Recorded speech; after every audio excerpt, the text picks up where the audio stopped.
오늘 우리에게 주신 하나님의 말씀은 로마서 3장 9절에서 18절 말씀입니다. 로마서 3장 9절에서 18절 말씀입니다.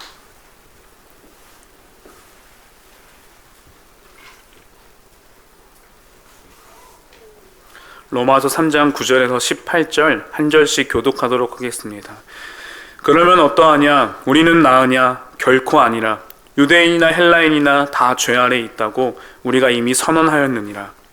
기록된 바 의인은 없나니 하나도 없으며 깨닫는 자도 없고 하나님을 찾는 자도 없고 다 치우쳐 함께 무익하게 되고 선을 행하는 자는 없나니 그들의 목구멍은 열린 무덤이요 그들의 혀로는 속임을 일삼으며 그 입술에는 독사의 독이 있고 그 입에는 저주와 악독이 가득하고 그 발은 피 흘린 데 빠른지라.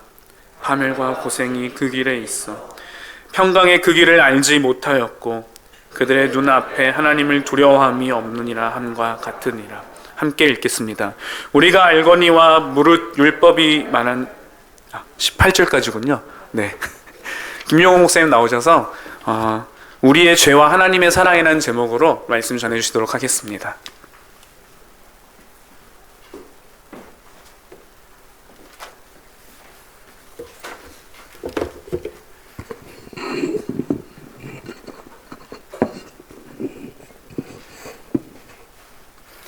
네, 우리 서로 한번 인사 나누실까요? 네, 잘 오셨습니다. 반갑습니다.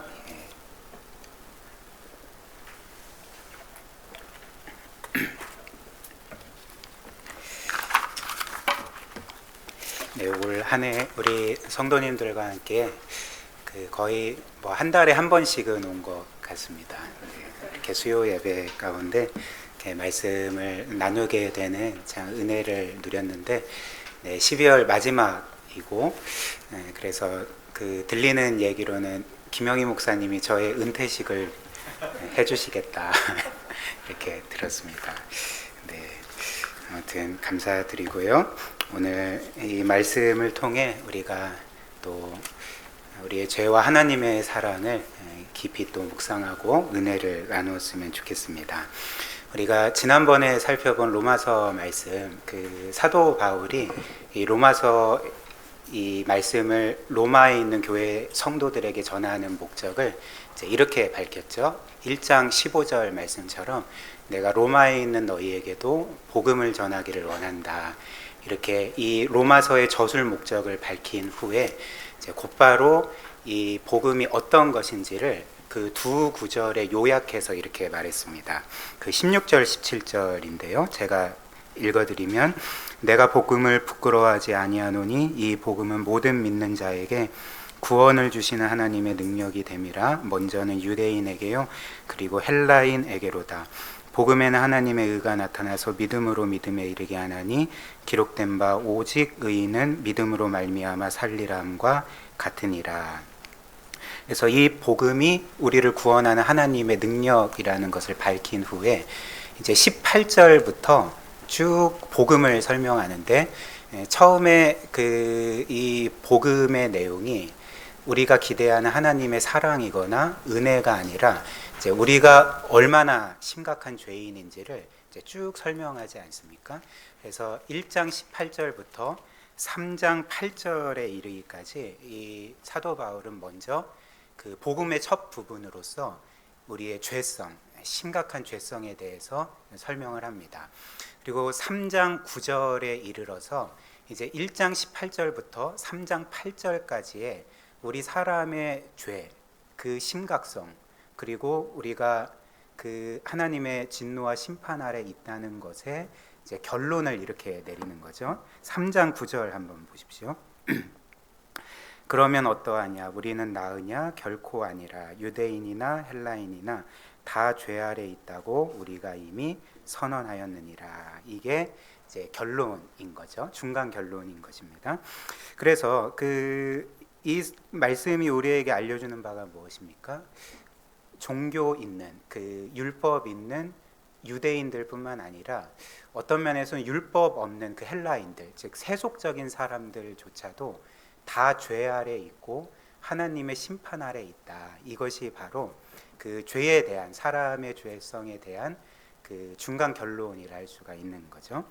그래서 우리는 사실 이 말씀을 그 대략적으로는 알고 있어서 왜 헬라인뿐만 아니라 유대인도 죄인인가, 왜 심판 아래 있는가라는 것을 알고 있지만, 당시의 맥락 가운데 있던 사람들이 이 말씀을 딱 들을 때에 뭔가 좀 의아해했을 것입니다. 왜냐하면 그들이 생각하기에 세속적이고 어떤 면에서 타락한 삶을 살았던 그 헬라인들, 로마인들이 죄와 하나님의 심판 아래 있다 그러면 뭔가 이해가 되는데, 뭔가 하나님을 믿고 또 종교적이고 율법을 행하던 이 유대인들도 죄와 하나님의 심판 아래 있다고 말하니까 뭔가 좀 잘 이해가 되지 않지 않았겠습니까?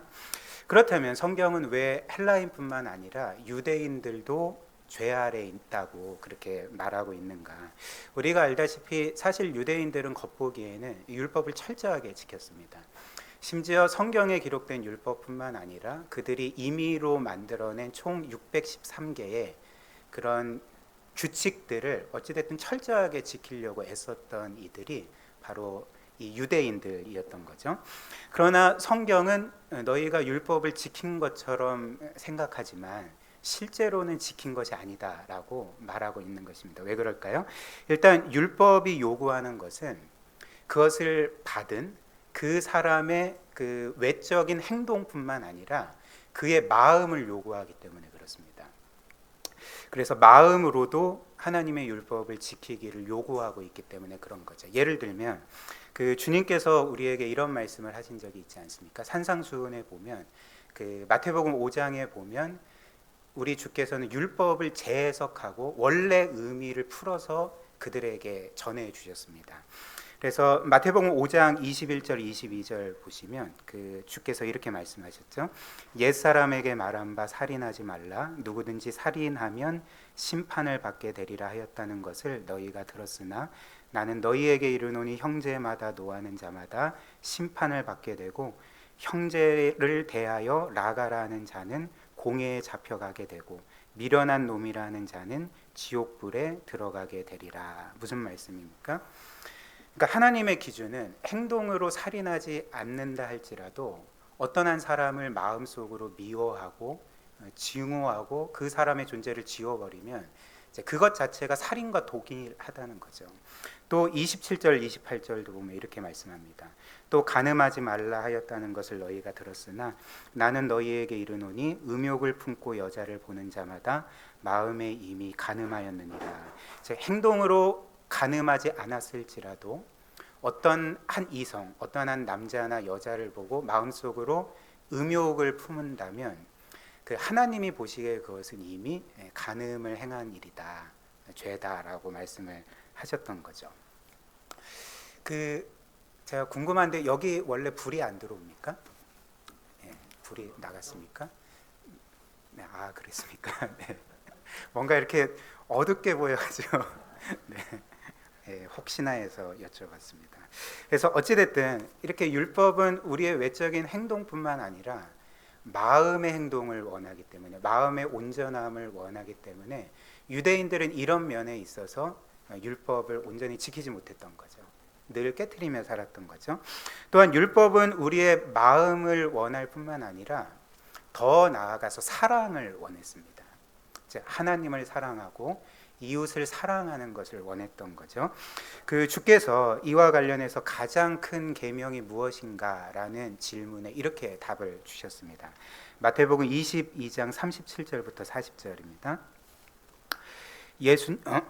예수께서 이르시되 너의 마음을 다하고 목숨을 다하고 뜻을 다하여 주 너의 하나님을 사랑하라 하셨으니 이것이 크고 첫째 되는 계명이요 둘째도 그와 같으니 너의 이웃을 너 자신같이 사랑하라 하셨으니 이 두 계명이 온 율법과 선지자의 강령이니라. 이렇게 말씀하셨습니다. 여기에서 이 하나님 사랑과 이웃 사랑이 온 율법과 선지자의 강령이라는 것은 쉽게 말하면 궁극적인 목적이라는 거죠. 율법을 지키고 행하는 궁극적인 목적이 하나님을 사랑하고 이웃을 사랑하는 건데 이것을 행하지 않으면, 이것을 지키지 않으면 너가 밤낮 율법을 지키고 행해도 소용이 없다. 지키지 않은 것이다. 이렇게 말씀을 하신 것입니다. 그렇다면 그 유대인들은 이렇게 율법을 겉으로는 지켰지만 그들은 하나님을 사랑함으로 혹은 이웃을 사랑함으로 율법을 지키지 않았던 것 아니겠습니까? 그렇다면 이들이 하나님을 사랑함으로 율법을 지키지 않았다면 뭐 때문에 율법을 지켰는가? 우리가 이런 그 의문을 가질 수가 있잖아요. 유대인들은 왜 율법을 지켰을까요? 하나님을 사랑하기 때문이 아니었고, 이웃을 사랑하기 때문도 아니었고, 심지어 그들이 순종하는 하나님의 통치를 받기 위함도 아니었습니다. 이들이 율법을 행했던 진짜 이유는 하나님의 통치를 받기보다는 자신들이 하나님을 통치하기를 원했던 거죠. 자신들이 하나님을 통제하기를 원했던 것입니다. 즉 그들의 철저한 율법 준수로 그 하나님을 자신들에게 빚지게 만들려고 한 것이 그들의 율법 준수의 목적이었던 거죠. 그래서 이들은 아마도 율법을 지키면서 늘 이런 생각을 하고 또 이런 기대를 하고 율법을 지켰을 것입니다. 하나님, 제가 지금까지 철저하게 율법을 지키고 이렇게 훌륭한 삶을 살았는데 하나님은 당연히 나를 구원해 주실 뿐만 아니라 당신은 내가 원하는 것을 주셔야 됩니다. 당신은 내가 원하는 삶을 나에게 펼쳐 주셔야 됩니다. 이것이 합당합니다. 라고 하면서 자신들의 철저한 율법 준수로 하나님을 빚지게 해서 그래서 하나님의 통치를 받기보다는 자신들이 하나님을 통제하기를 자신들의 유익을 위해서 이용하기를 이제 원했다는 거죠. 그렇다면 제가 이런 질문을 해보겠습니다. 이들이 이런 생각과 목적으로 율법을 지켰다면 이들의 주인은 지금 누구입니까? 하나님이 아니신 거죠. 이들의 진짜 주인은 하나님이 아니라 자기 자신들이었다는 것입니다. 이게 가장 큰 죄였다는 거죠. 왜냐하면 성경이 말하는 죄는 단지 나쁜 생각하고 나쁜 행동하고 나쁜 마음 품고 어떤 범법 행위를 하는 것이 아니라 그가 하나님을 자신의 주인으로 모시고 섬기고 있는가, 아니면 그 하나님을 자신의 왕으로 섬기고 있는가, 이 유무가 바로 죄의 핵심이기 때문에 그렇습니다.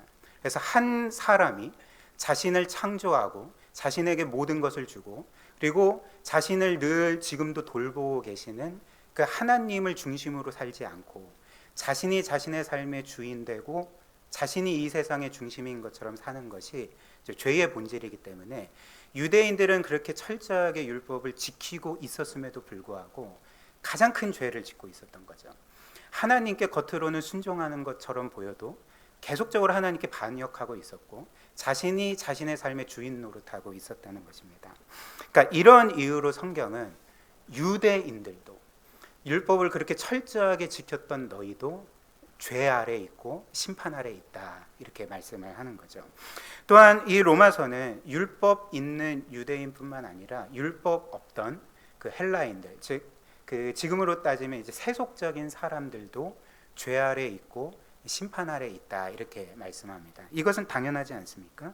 왜냐하면 세속적인 사람들은 하나님을 믿지도 않고 하나님의 율법을 인정하지도 않고 그 율법을 지키지도 않기 때문에 당연히 죄 아래 있고 심판 아래 있는 거죠.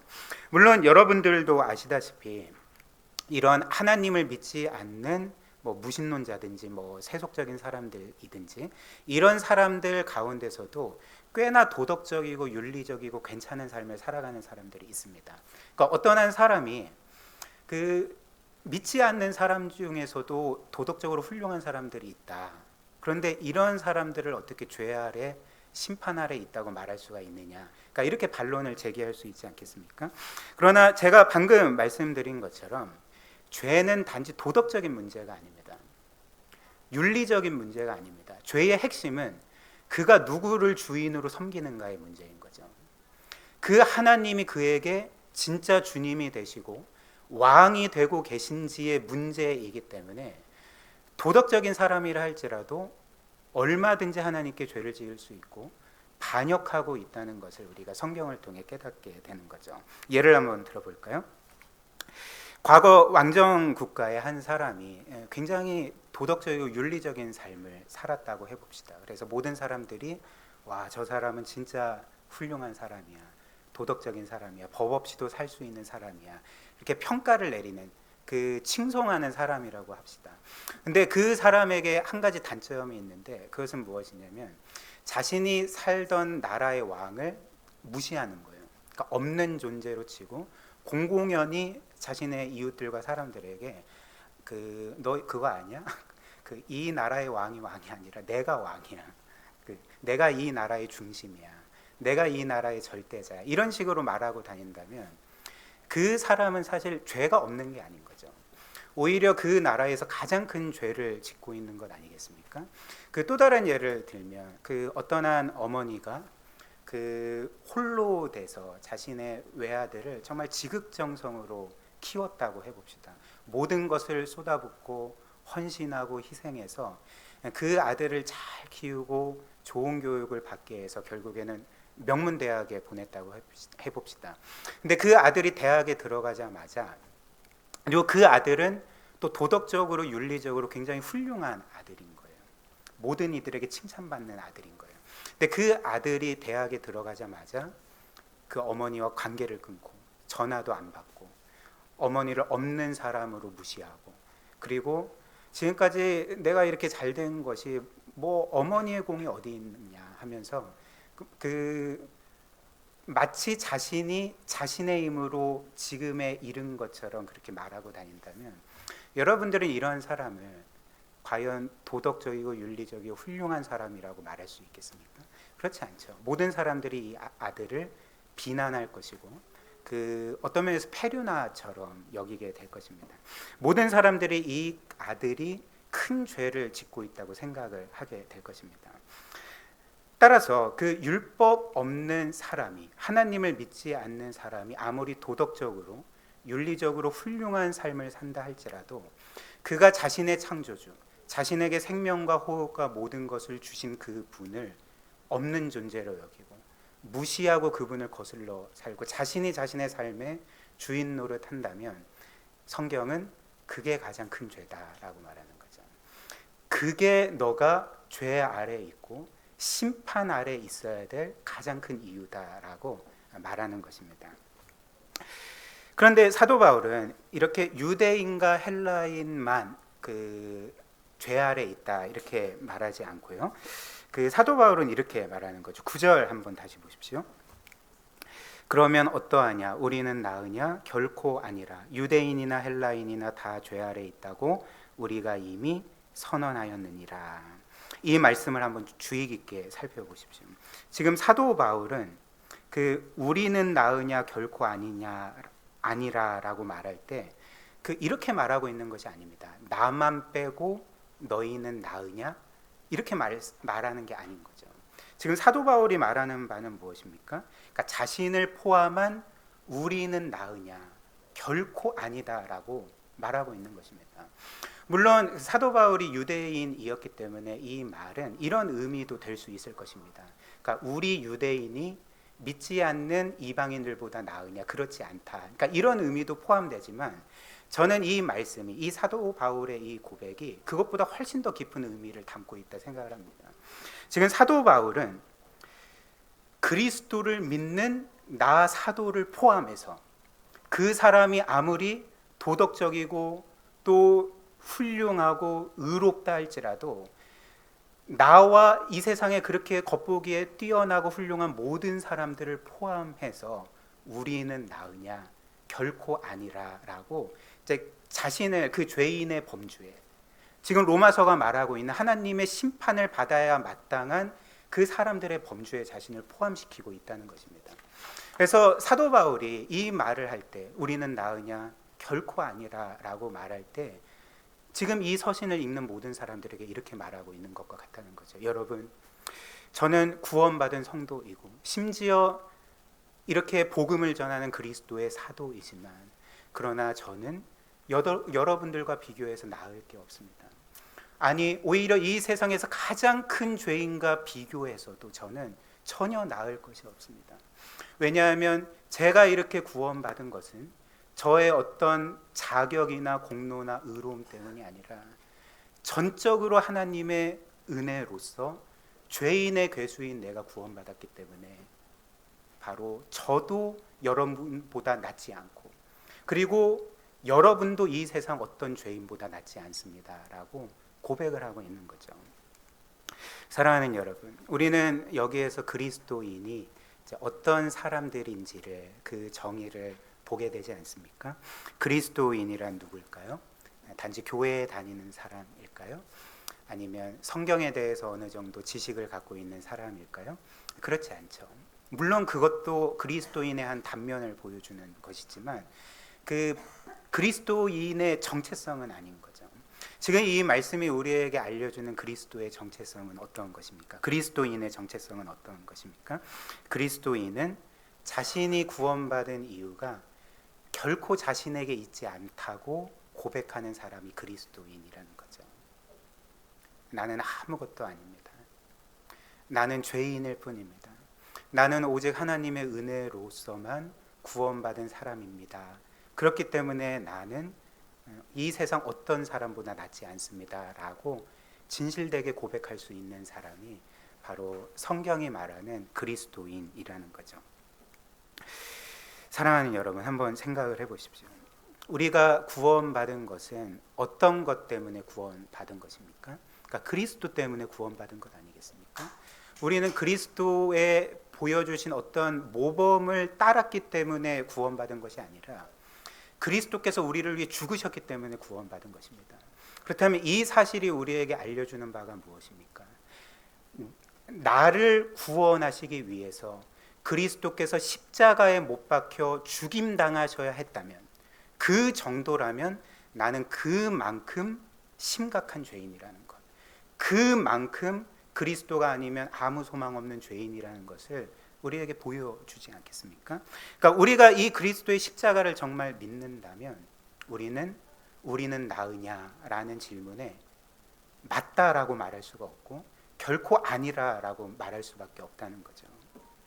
그래서 이 사실 때문에, 이 십자가를 진정으로 믿는다면 우리는 모든 사람들 앞에서 겸비할 수 있고, 우리는 어떤 사람들을 향해서도 영적 우월감을 가질 수가 없고, 그리고 동시에 우리는 이런 죄인인 나를 사랑해 주시고 구원해 주신 그 하나님의 놀라운 은혜 가운데 오늘 찬양의 가사처럼 이제 평안할 수가 있는 거죠.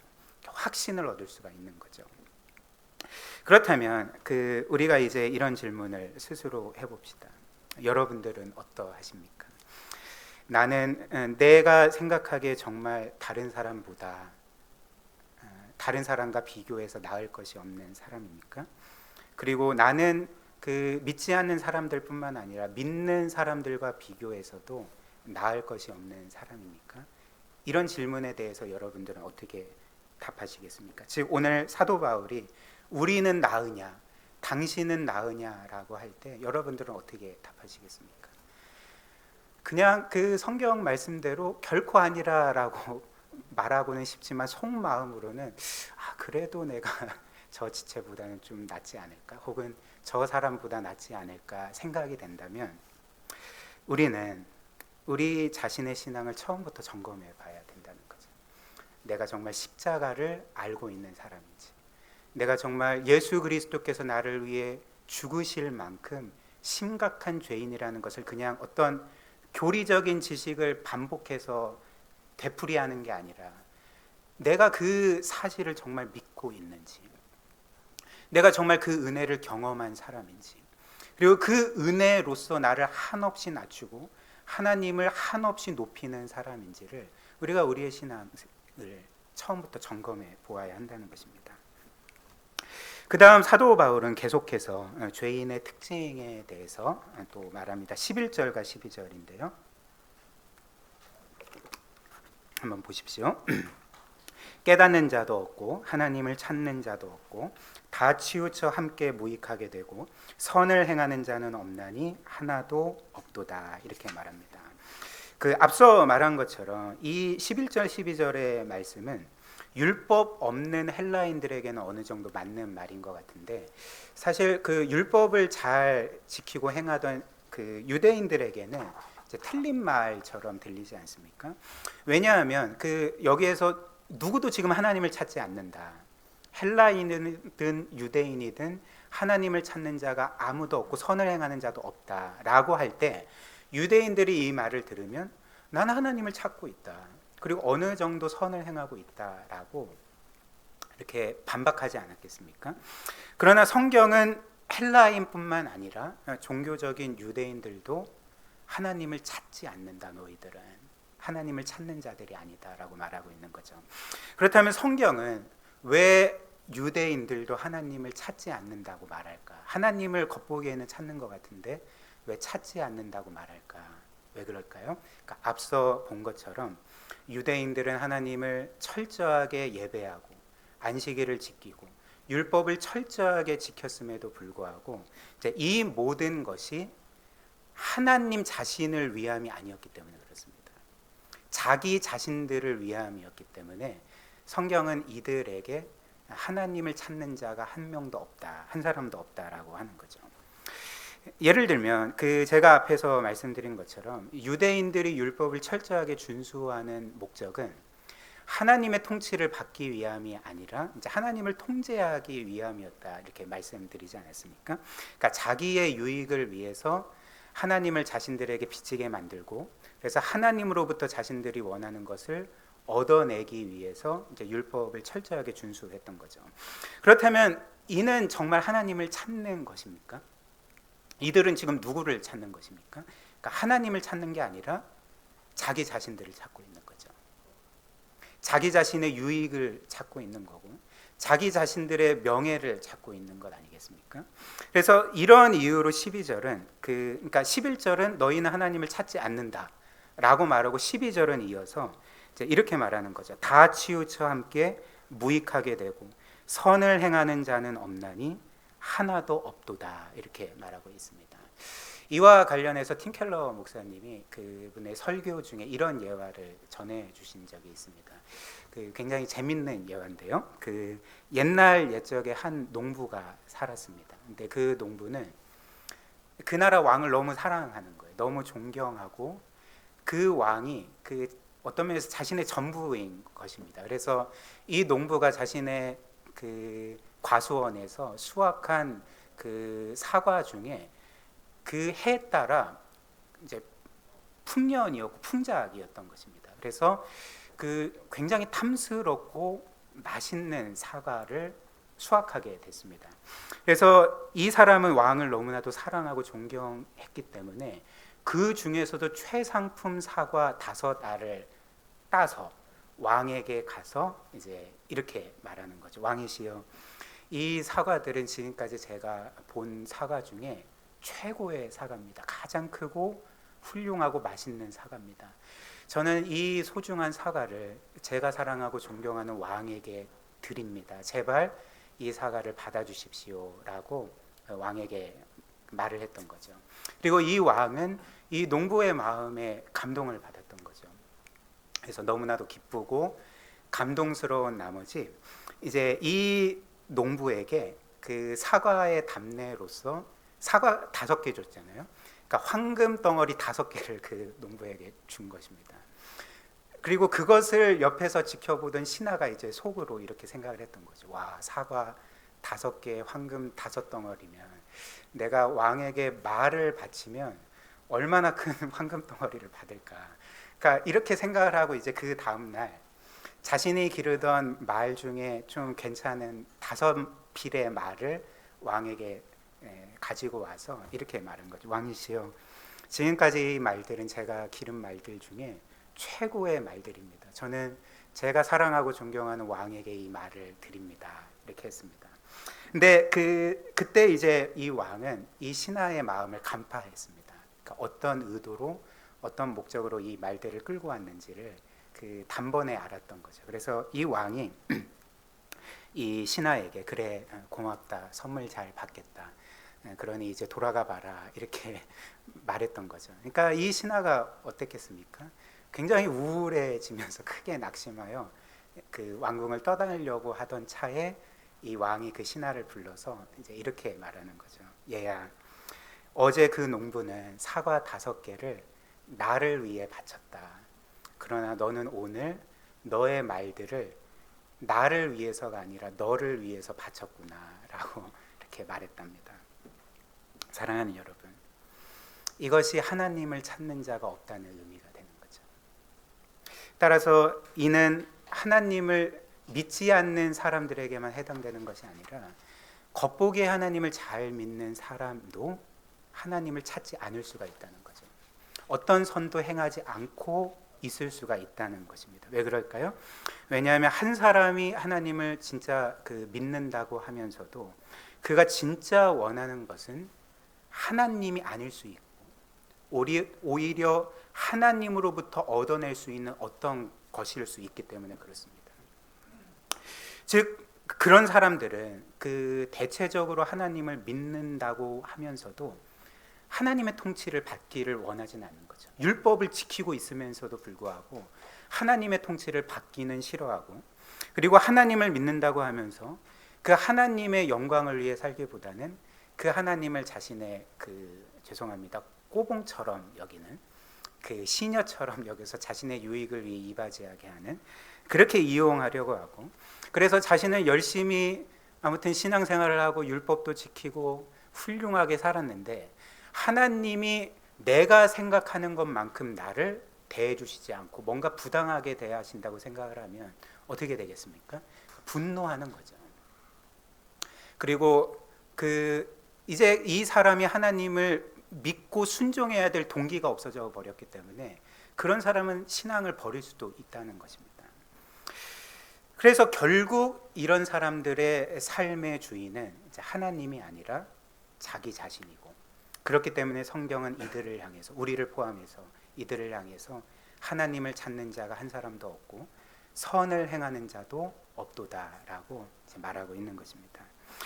사랑하는 여러분, 우리는 정말 하나님을 찾는 사람들입니까? 목회자인 저에게도 늘 물어봐야 될, 점검해야 될 그런 부분이라 생각을 합니다. 우리는 정말 하나님을 하나님 때문에 찾는 자들입니까? 정말 하나님께서 우리의 최고의 기쁨이시기 때문에, 하나님께서 우리의 진정한 궁극적인 생명이시기 때문에, 정말 하나님이 나의 전부이시고 나의 최고의 영광이시고 하나님만이 나의 창조주요 존재의 목적이고 나를 진정으로 채울 수 있는 분이시기 때문에 하나님 자체를 찾고 있습니까? 아니면 오히려 하나님이 아닌 나를 내 삶의 중심에 두고 주인 노릇하며 겉보기에는 하나님을 찾는 것 같지만 나를 열심히 찾고 있는, 하나님께 선을 행하는 것이 아니라 나에게 선을 행하고 있는 그런 삶을 살아가고 있지는 않은지 우리가 이 말씀을 통해 살펴보아야 한다는 거죠. 그래서 우리는 이 말씀을 읽을 때 오늘 로마서에서 하나님을 찾는 자가 없고 선을 행하는 자는 한 명도 없다고 말하네, 이건 나에게 해당되지 않으라고 말하면 안 되는 것이죠. 그러니까 이 말씀에 비추어서 늘 우리 자신을 살펴보아야 한다는 것입니다.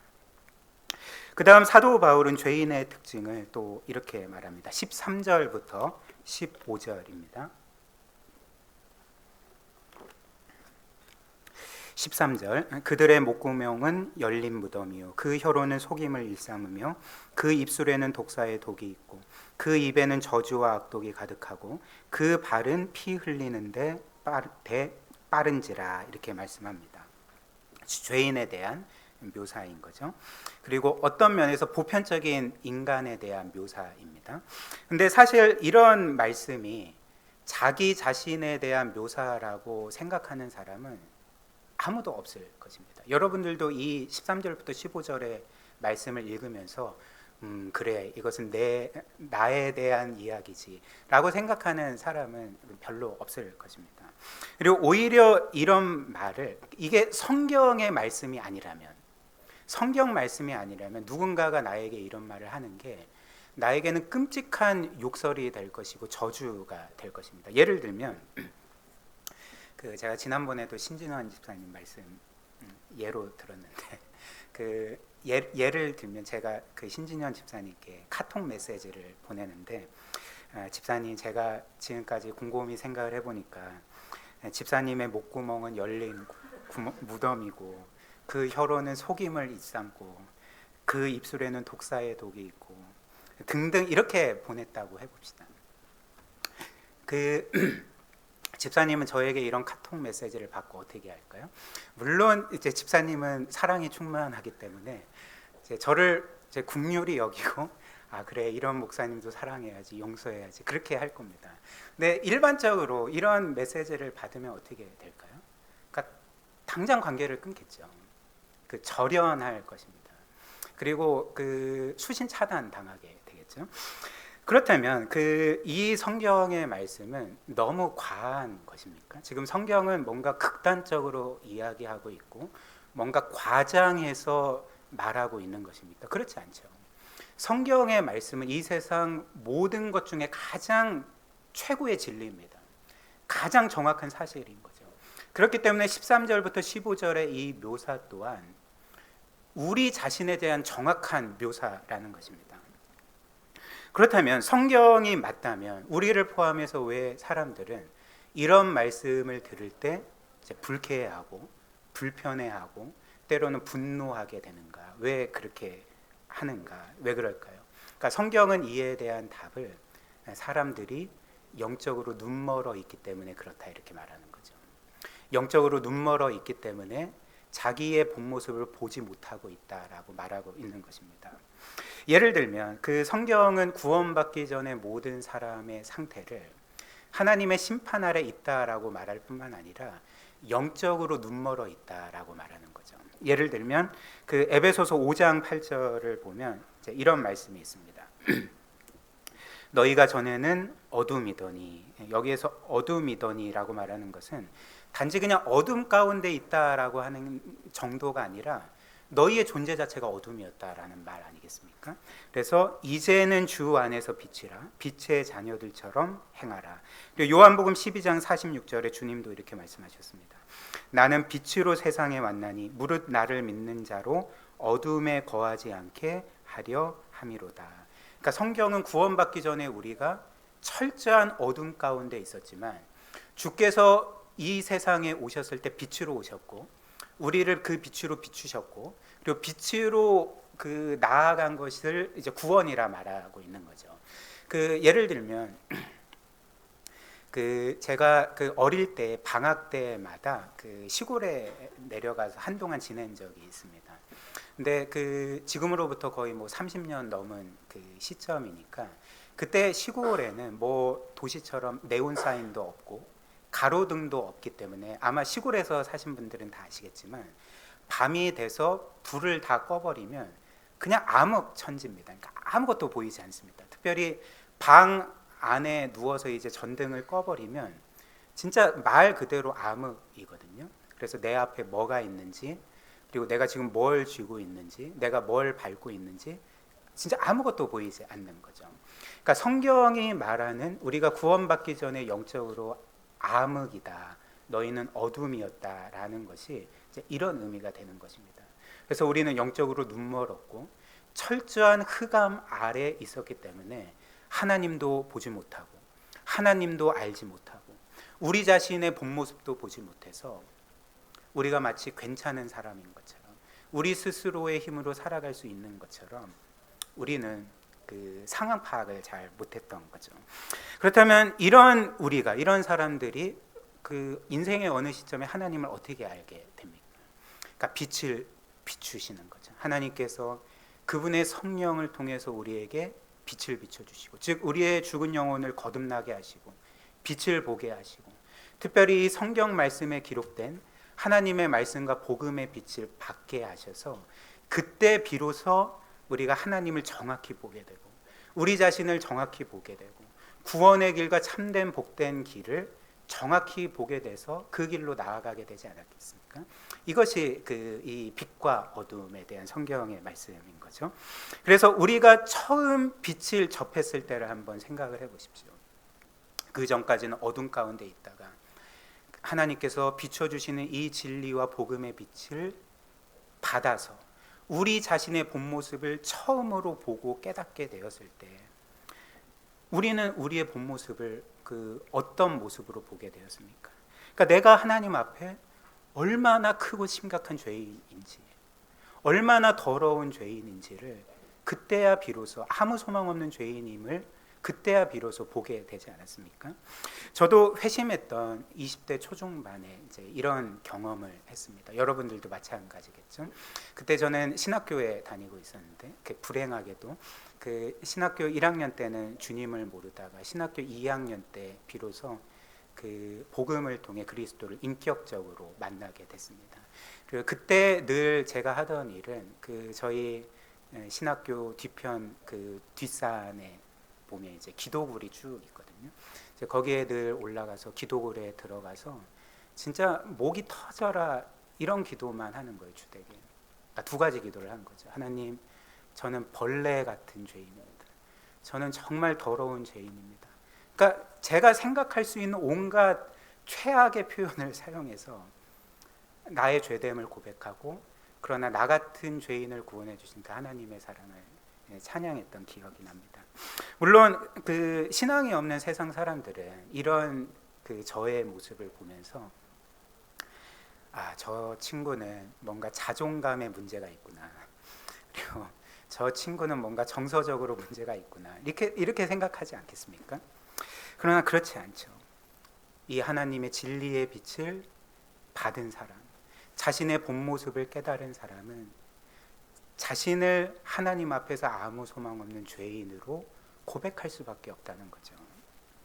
어떤 한 목사님이 하신 이야기입니다. 그 목사님이 자신의 교회에 다니던 어떤 한 청년이 최근에 회심을 해서 이제 그 청년과 이런저런 이야기를 나누다가 그 청년이 이제 자신의 그 최근의 삶에 대해서 이런 고백을 했답니다. 목사님, 제가 예수 그리스도를 믿고 회심하고 나니까 저는 제가 죄인이 아님을 깨달았어요. 단지 죄인이 아니고, 목사님, 저는 죄인이에요. 이렇게 말했답니다.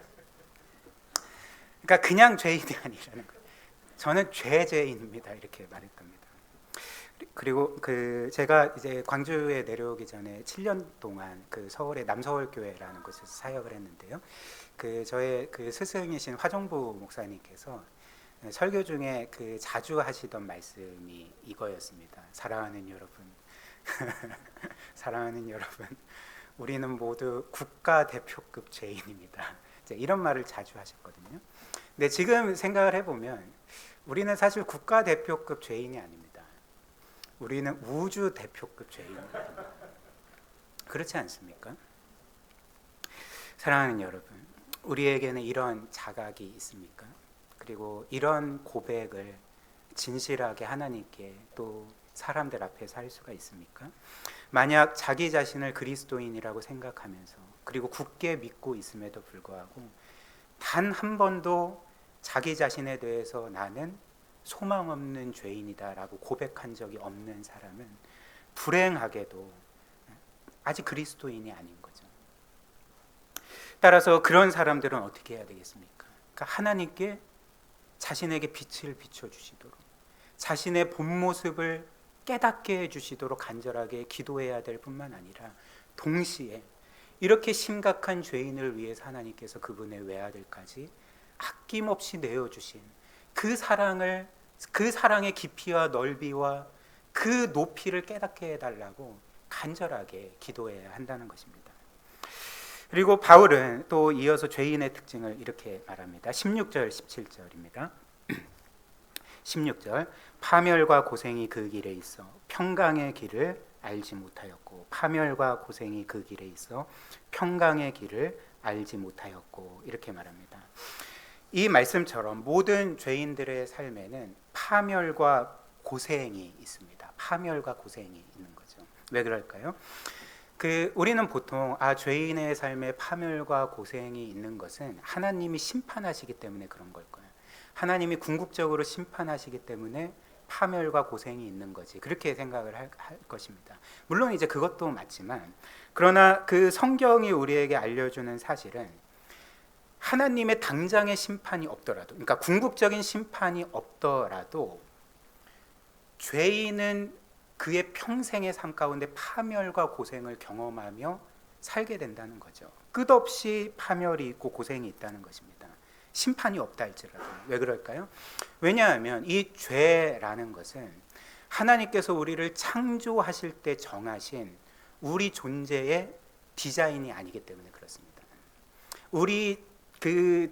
우리의 창조된 목적과 디자인이 아니기 때문에 죄가 그것을 깨트리는 것이기 때문에 그런 거죠. 예를 들면 제가 전에도 들었던 것 같은데 그 자동차에는 그것을 만든 제작자가 있지 않겠습니까? 그리고 그 한 사람이 그 제작자가 자동차를 만들 때는 그 자동차가 어떤 조건에서 잘 움직이고 운행되고 또 어떻게 정비를 받아야지만 오랫동안 그 유지될 수 있는지 이제 그런 것들을 디자인하는 사람들이 그 자동차 만드는 사람들 아니겠습니까?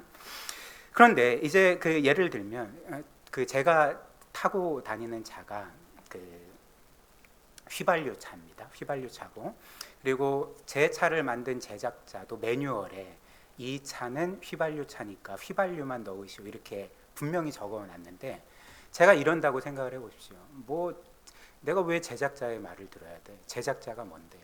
내 차는 내가 더 잘 알아 하면서 이제 휘발유를 넣지 않고 경유를 넣는다면 어떻게 되겠습니까? 혹은 제작자가 분명히 내 차의 매뉴얼에 이 차는 1년 주기로 엔진 오일을 갈아줘야 됩니다 이렇게 적어놨는데 또 제작자가 뭔데 내가 제작자의 말을 들어야 돼? 제작자가 엔진 오일을 1년 주기로 갈라고 했는데 나는 그렇게 하지 않을 거야. 나는 10년 주기로 갈 거야 하면 어떻게 되겠습니까? 그러니까 그 자동차는 망가져 버리게 되는 거죠. 파괴돼 버리는 게 되게 되는 거죠. 아마 운행 중에 폭발할지도 모르겠습니다. 그러니까 이렇게 자동차를 만든 그 제작자의 매뉴얼을 어기는 것은 단지 매뉴얼을 어기는 게 아니라 그 자동차를 어기는 게 되는 거죠. 그 자동차를 범하는 게 된다는 것입니다. 마찬가지로 하나님께서는 그 우리를 창조하실 때에 그분의 계획과 목적과 디자인을 따라서 우리를 창조하신 것 아니겠습니까? 그래서 그 디자인을 따라 살 때만이 우리를 진정으로 행복하고 진정한 생명을 누리면서 살게 만드셨는데 죄는 어떤 것입니까? 그러니까 죄는 단지 하나님의 법을 깨트리는 범법 행위 정도가 아니라 그 죄는 우리 자신을 깨트리는 행위라는 거죠. 우리 자신의 존재를 범하는 행위고 파괴하는 행위라는 것입니다. 그러니까 이런 이유로 오늘 성경은 한 죄인이 당장 하나님께 심판을 받지 않는다 할지라도 그 죄인의 길에 뭐가 있다고 말합니까? 파멸과 고생이 있다고 말하는 거죠. 계속적으로 자기 자신을 파괴하고 있다고 말하는 것입니다. 또한 우리는 우리 자신에게만 죄를 짓는 게 아니죠. 우리는 서로에게 끊임없이 죄를 짓지 않습니까? 그래서 우리에게는 파멸과 고생만 있을 뿐만 아니라 17절에 뭐가 없다고 합니까? 그러니까 평화가 없다라고 하는 거죠. 17절처럼 평강의 길을 너희가 알지 못한다라고 말하는 것입니다. 오늘 우리가 본 말씀처럼 모든 사람들의 그 입술에 독이 있고 그들의 마음 가운데 저주와 악독과 거짓과 탐욕과 미움과 증오가 가득하고 남을 죽이는 데 빠르고 자기의 유익을 위해서 최선을 다하는 사람들이 이 세상 가운데 가득 차 있다면 그들이 서로에게 죄를 지으면서 과연 평강이 있을 수가 있겠습니까? 이 세상에 평화란 없는 거죠. 지금도 그 여러 곳에서 전쟁이 일어나고 있습니다. 그 전쟁의 포화 가운데 과연 평화가 있습니까? 사람들이 자신의 죄로 인해서 남들을 자신의 유익을 위해 이용하려고 하고 착취하려고 하고 그 목적을 위해 심지어 죽이는 가운데 평화가 없는 거죠. 그래서 결론적으로 죄인은 그 죄 자체로 계속적으로 파멸과 고생을 경험하게 되고 이 세상에 진정한 평화가 없게 되는 것입니다. 그래서 이런 이유로 초대교회 그 기독교 역사상 가장 훌륭한 그 신학자라 불리는 그 아울렐리우스 아우구스티누스라는 인물이 있습니다. 여러분들이 아시는 성 어거스틴이라는 사람인데요. 이제 그 사람이 어떤 말을 했냐면 그 이와 관련해서 이런 말을 했던 거죠. 그러니까 죄를 짓는 것 자체가 형벌을 받는 거다 이런 말을 했던 거죠. 즉 죄를 짓는 것 자체가 우리 자신을 파괴하고 그리고 우리 자신을 계속적으로 파멸로 몰아간다는 것입니다. 하나님이 당장 그를 심판하지 않는다 할지라도요. 마지막으로 죄인의 특징이 또 있습니다. 18절 한번 보십시오. 우리 18절은 같이 한번 읽어볼까요? 시작. 그들의 눈앞에 하나님을 두려워함이 없느니람과 같으니라. 이렇게 말합니다. 하나님을 두려워하지 않는다라고 말하죠. 물론 어떤 사람들은 믿지 않는 사람들 중에서도 어떤 신적 존재에 대해서 두려워하는 사람이 있습니다. 그러면 이제 그런 사람들에게는 이 말씀이 맞지 않는 것 아닙니까? 그러니까 이렇게 말할 수도 있을 것입니다. 그러나 성경에서 하나님을 두려워하지 않는다라고 할 때 이 하나님을 두려워하다라는 것은 단지 하나님을 무서워하다는 의미가 아닙니다. 하나님께 뭔가 공포심을 느낀다라는 의미가 아닙니다. 성경에서 보통 나오는 하나님을 두려워하다 할 때 그 두려워하다는 것은 하나님을 경외하다라는 의미가 되는 거죠.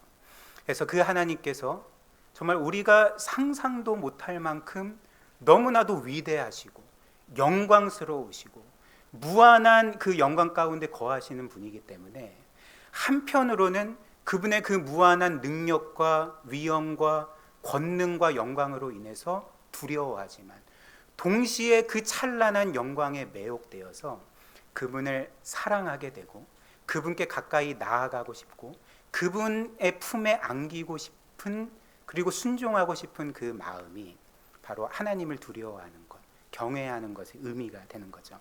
그리고 이런 의미에서 오늘 이 성경 말씀처럼 그 누구도 하나님을 경외하지 않는다라고 말하는 거죠. 그 누구도 이 참되신 하나님을 영화롭게 하지 않는다라고 말하는 것입니다. 사실 이 세상에서 모든 사람에게 최고로 경외를 받아야 될 분이 누구십니까? 그 창조주 하나님이신 거죠. 정말 이 세상 만물을 손가락 하나로 그분의 말씀 하나로 만드셨을 뿐만 아니라 지금도 그 말씀 하나로 이 세상 만물을 운행하고 계시고 통치하고 계시고 그리고 우리 모두를 창조하셨을 뿐만 아니라 우리가 가진 생명과 호흡과 우리가 가지고 누리는 모든 것들을 주신 그 하나님께 그분께 우리가 영광을 돌리지 않고 그분을 경외하지 않는다면 우리는 누구를 경외할 수가 있겠습니까?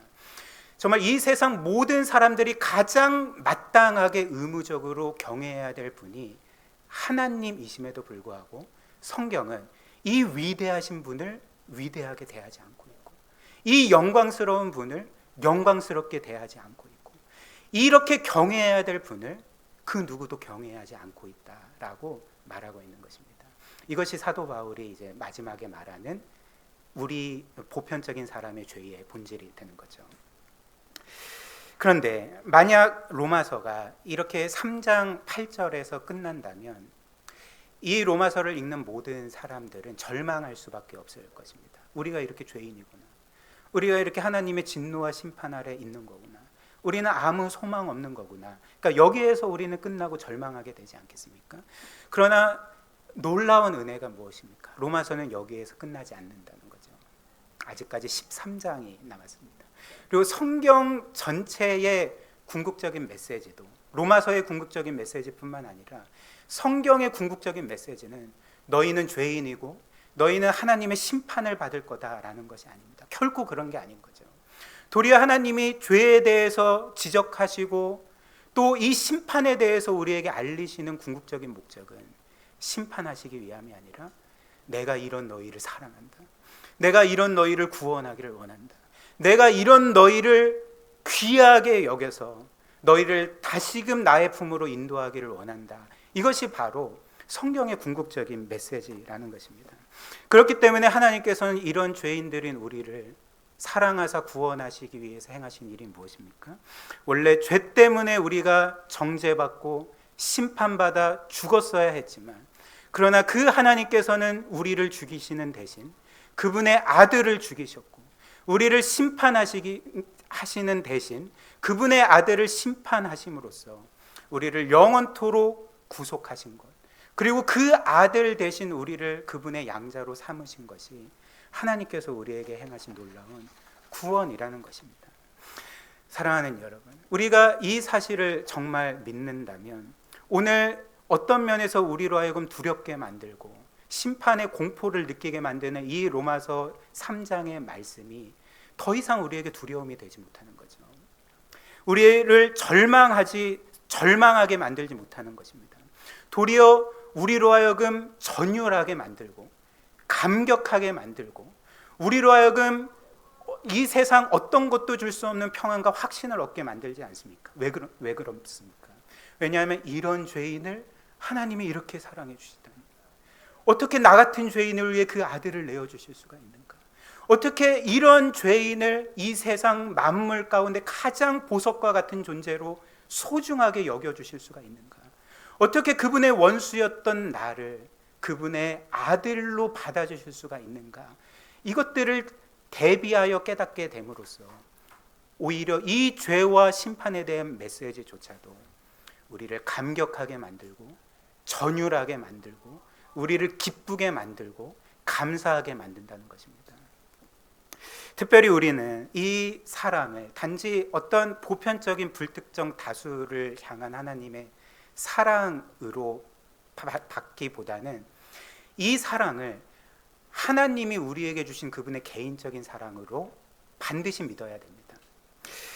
우리는 어릴 때부터 그 신앙생활을 해오던 분이라면 그 어릴 때부터 어른들이 여러분들에게 이런 말씀을 많이 해주셨을 것입니다.